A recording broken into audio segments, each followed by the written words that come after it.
Hey everyone, Justin from Destination Kia here with you. In my role as Quality Assurance Manager, I take a lot of phone calls from folks trying to figure out how to operate features of their new vehicles. Well, today I want to give you a little once-over on the Kia key fob-activated remote start. In order to utilize your remote start, you'll want to identify two buttons on your key fob. The lock button, as well as the button with the word hold and a circular arrow icon. Now, in order to activate the remote start, you have to follow a specific pattern of button presses.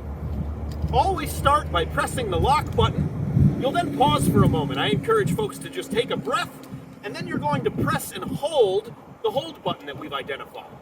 Pattern looks like this. Lock, take a breath, press and hold, hold, hold. You'll notice that the lights activate and we hear the engine turn over. Now remember, if your vehicle is an EV or a hybrid, you may not hear the engine turn over, but as long as you've seen the lights flash, you know you've found success. Stick around, and there'll be more videos coming of how to keep warm as the temperatures start to dip. In the meantime, get in here and see us at Destination Kia. We can't wait to see you.